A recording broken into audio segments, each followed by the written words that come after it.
বন্ধুরা, কিছুদিন ধরে কলকাতার পরিস্থিতি যা দেখছি, খবর খুললেই কলকাতার যা দেখছি শুনছি। আমি আজ কলকাতা মানে বাঙ্গাল ছেড়ে আমি 10 বছর হয়েছে ছেড়েছি। কিন্তু ছেড়েছি বলে এ না যে প্রতিদিনও তো ছেড়ে দিয়েছি, খোঁজ রাখি। কি খবর না খবর সবই আজকাল তো টিভিতে জানেন, সবই জানা যায়, দেখা যায়। তার জন্য এমন পরিস্থিতি যে জীবনে আসবে সেরকম কোনোদিনই ভাবিনি। মারামারি, কাটাকাটি, এইদিকে অ্যাক্সিডেন্ট, ওদিকে অ্যাক্সিডেন্ট, এদিকে বাচ্চা মরে যাচ্ছে, এদিকে এই মরে যাচ্ছে, কত কিছু দেখলে চোখের সামনে খারাপও লাগে। কিন্তু যেহেতু মানুষ, কিছু আমাদের করার নিরুপায়। কিছু করতে চাইলেও কিন্তু করতে পারি না। তো এত কিছুর মধ্যে কোনোদিনই কিছু ভাবিনি। কিন্তু একটা দু তিনটে যেই জিনিসগুলো দেখলাম, হঠাৎ করে আমার চোখ বা মাইন্ড, আমার মস্তিষ্ক ওখানেই আটকে গেল।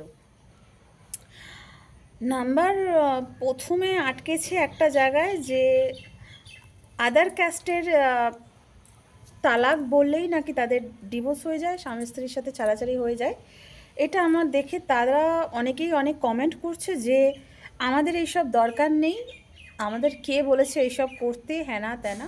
তো অতটাও গ্রাহ্য দিইনি, কিন্তু কোথাও না কোথাও মনে হয়েছে যে এইসব হলে হয়তো মেয়েছেলেরই কোথাও না কোথাও ভালো।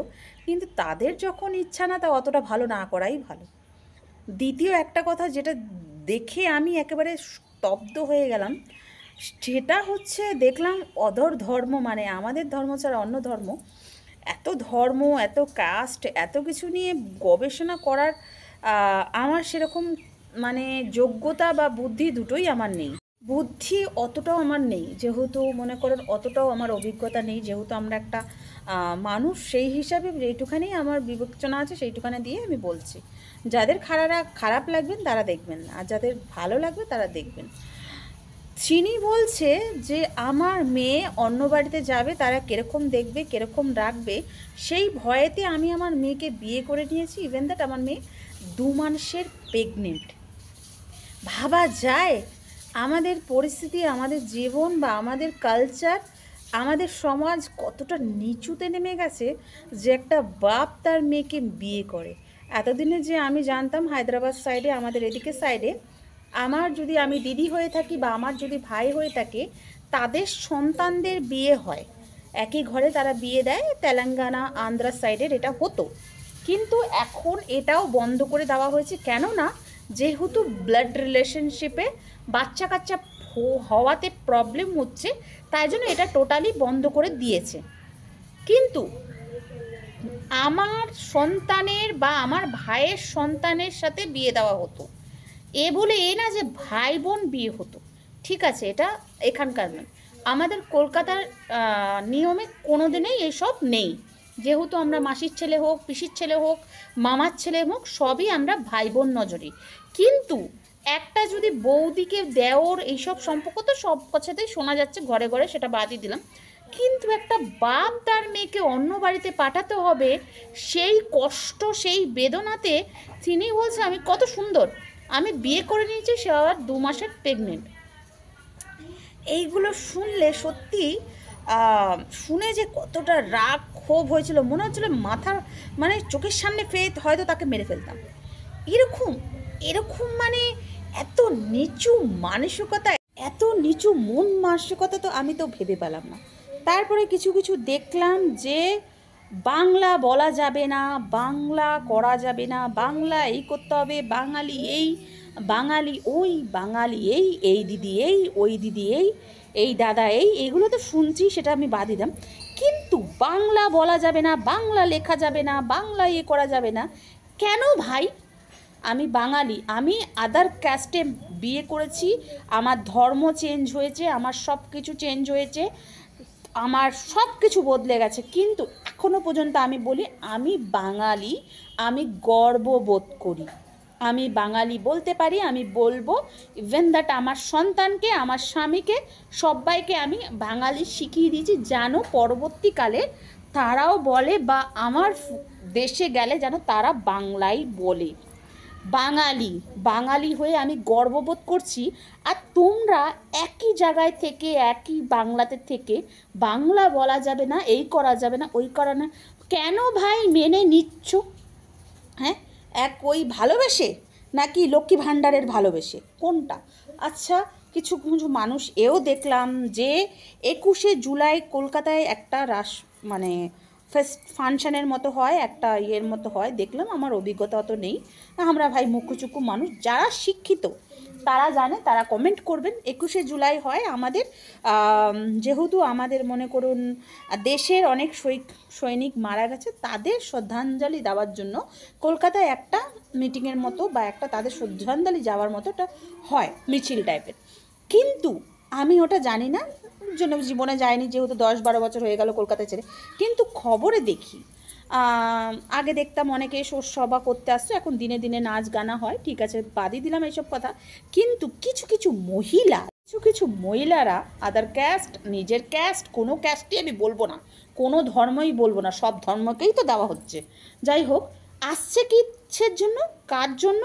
আমি অমুক দিদিকে ভালোবাসি তার জন্য এসছি। কেন এসছো আমরা জানি না, আমাদের কোনো লেনদেন নেই, আমাদের ভাই 250 টাকা দিয়েছে, ট্রেন ফ্রি, বাস ফ্রি, আমরা এসছি অমুক লোকের জন্য। আমাদের ভাই লক্ষ্মী ভাণ্ডার আসছে, 1000 টাকা না 1500 টাকা না 2000 টাকা কত পাও জানি না, তার জন্য আমরা এসছি, আমাদের তিনিই ভাই দিচ্ছে, আমাদের তিনিই বাঁচিয়ে রেখেছে। ইভেন দ্যাট আমরা এসছি যে আমাদের বরের কাছে 1 টাকা হাত পর্যন্ত পাততে হয়নি। আরে ভাই, আমার কাছে একটা প্রশ্ন, এই 2000 টাকা যে আপনাদের দিচ্ছে, 1 টাকা যে হাত পাততে হয়নি আপনাদের, তাহলে কি সারা মাসের খরচাটা আপনার স্বামী যদি না চালিয়ে এই 2000 টাকা দিয়েই কেন চালাচ্ছেন না? আমার কথা। দ্বিতীয় কথা হচ্ছে, 2000 টাকাতেই কি আপনাদের সংসার চলে যাচ্ছে? আপনারা এটা বুঝছেন না, 2000 টাকা যদি আপনাদের দিয়েও থাকে, কোন দিক দিয়ে উসুল করবে সেটা নিশ্চয়ই গভর্নমেন্ট বা দিদি জানে। কেন বলুন তো? আমি এতটুকু জানি না, আমার যতটুকু ব্যক্তিগত পার্সোনাল ওপিনিয়ন প্রত্যেকটা মানুষেরই রাখা উচিত, তাই জন্য আমার এত মাথা গরম হয়ে গেছে, আমি ভিডিওটা না পারলে ভালো না, সারা জীবনের মানুষ দেখার লাভ নেই, দুজন দেখলেই কাফি। তা লক্ষ্মী ভাণ্ডার এতদিন দেয়নি বলে আমরা নারীরা মরে গেছি? নাকি আমাদের সংসার চলেনি, আমাদের স্বামীরা খাওয়ায়নি? নাকি লক্ষ্মী ভাণ্ডার আমরা 2000 টাকা পেয়েছি বলে কাজবাজ সব বন্ধ করে দিয়েছি, সব কিছু করে দিয়েছি? আসল কথা কোন দিক দিয়ে উসুল করছে এটা আপনারা টের পাচ্ছেন না, ঠিক আছে, এইটাও আমি বাদ দিলাম। তাকে আপনারা ভালোবেসে এসেছেন, আসুন, ভালোবেসে আসতেই পারেন, কিন্তু স্বামীর কাছে হাত পাততে হয় না। আজকে উনি দিয়েছে বলে আমরা বেঁচে আছি, হ্যাঁ, তারপরে ওনার টাকায় আমরা চলছি, এইগুলো প্লিজ বলবেন না। হ্যাঁ, কিছু কিছু নারীরা আছে, এই যে ক্যানিং সাইডের বলছে, কোথা থেকে এসছো, ক্যানিং দিয়ে এসছি, এই দিক দিয়ে এসছো, অমুক জায়গা থেকে বলছে, যাই হোক, আপনাদের জন্যই আমাদের কলকাতা এতটা, আমি বলবো না মেয়ে ছেলেদের টোটাল দোষ, কিন্তু কিন্তু আমার মনে হয় 70% যেই মেয়ে ছেলেরা টাকা নিয়ে, টাকা যাই হোক আপনাদের দিচ্ছে বলে ওই লোভে ভোট দিচ্ছেন যে উনি যদি না থাকে আপনারা পাবেন না, আমার মনে হয় ওই 2000 টাকা না পাওয়াই ভালো। এখন আপনারা বলতে পারেন দিদি ভাই আপনি তো পাচ্ছেন না, বা আপনি ওর জন্য হয়তো জ্বলনে এসব কথা বলছে, কোনো মতনই আমার জ্বলনের দরকার নেই। এই এত কিছু হয়ে যাচ্ছে, বাঙালিরা এই করতে পারবে না, বাঙালিরা ওই করতে পারবে না, বাংলা কথা বলতে পারবে না, বাংলা ভাষা বলতে পারবে না, এইগুলোর থেকে আমার মনে হয় 2000 টাকা, ওরকম 2000 টাকা আমার দরকার নেই। আমি এখন মনে করি আমি এইখানে রয়েছে, অনেক ভালো রয়েছে, আমি তেলেঙ্গানায়। আমাদের এখানে এরকম নেই যে তুমি বাংলা বলতে পারবে না, তুমি এই ভাষায় বলতে হবে, এই করতে হবে, ওই করতে হবে, এত খুন খারাপি, এত মারামারি, এত টর্চার ভাবটা আমাদের এখানে নেই, যেই কলকাতা এরকম হচ্ছে। এখন আমার মনে হয় যে কলকাতাটাও একটা পাকিস্তানি, মানে পাকিস্তানে থাকা আর কলকাতা থাকা একই। হ্যাঁ, আমি যা দেখছি আমার মনে হয় পাকিস্তানে থাকা আর কলকাতায় থাকা একই। কেননা মা বোনের কোনো সেফটি নেই, নিজের লাইফের কোনো গ্যারেন্টি নেই, এত দাম, এত কিছু, নিজের ধর্মর কোনো সম্মান নেই, সব কিছু হচ্ছে দিদির দোষ। না, এই যে সবাই বলছে দিদির দোষ, দিদি এই করছে, নিয়ে এসছে কে দিদিকে তো নিয়ে এসছি আমরা, তার জন্য আমাদেরই দোষ। যদি বলো তুমি কলকাতায় না থেকে এত কিছু বলে দিলে কীভাবে? কলকাতায় থাকা লাগে নাকি আজকাল কোনো জায়গায় কারোর থাকা লাগে না, সব কিছু একটাই আছে, স্মার্টফোন জিন্দাবাদ। তার জন্য বলছি এখনও পর্যন্ত পরের যে ইলেকশনটা আসছে, এবার অন্তত 2000 টাকা চিন্তা না করে, মাসে মাসে যে 2000 টাকা পড়ছে তার থেকে খেটে খান, আর চিন্তা না করে প্লিজ রাইট পার্সেন্টকে ভোট দিন। আমি বলে দেবো না কাকে ভোট দেবেন, আপনার যাকে ভোট দেওয়ার তাকেই দিন, কিন্তু এত কিছু। আর কলকাতার সেফটি বলে কিছু নেই, কলকাতার সেফটি বলেও কিছু নেই। আগে জানতাম যে মুসলিম হিন্দু ভাই ভাই, এখন আর ভাই ভাই বলছে না, কত তার বদনাম, কত তার। আর একটা কথা, কিছু কিছু আদার ধর্মের মানুষ বন্দে মাতারাম, জয় ভারত মাতা কি বলতে লজ্জা। কিসের লজ্জা ভাই? তুমি ভারতে থাকছো, ভারত মাতা কি জয় বলতে তোমার লজ্জা লাগছে? কেন লজ্জা লাগবে? তাহলে এই দেশে থাকতে হবে না। যারা যারা ভারত মাতা কি জয় বলতে লজ্জা পাচ্ছে, তারা বলতে এই দেশে থাকবেন না, অন্য যেখানে চলে যান, না মরে যান। আমি গর্ব করে বলি আমি বাঙালি। ভারত মাতা কি জয়, জয় হিন্দ। আপনারা যদি ভারতে থাকেন, ভারতকে ভালোবাসেন, তাহলে অন্তত জয় হিন্দ, জয় ভারত মাতা কি বলতে পারেন। এটার সাথে কোনো ধর্মের কোনো ইয়ে নেই। আর অতই যদি আপনাদের ধর্ম বিবেচ হয়, আপনারা যেখানেই থাকুন ভারত মাতা কি জয় বলতে আপনাদের প্রেস্টিজে লাগে, তাহলে মরে যান, আর নইলে অন্য দেশে চলে যান। তো বন্ধুরা, ভিডিওটা ভালো লাগলে লাইক, সাবস্ক্রাইব, শেয়ার করে আপনাদের একটা কমেন্ট রেখে যাবেন, জয় ভারত মাতা কি জয়। এইটা বলতে তো অন্তত লজ্জিত হবেন না। লজ্জিত হওয়ার আগে মরে যাওয়া ভালো। আর আমি প্রাউড করি আমি বাঙালি। আপনি করেন কি না সেটা অন্তত কমেন্ট অন্তত লিখে যাবেন।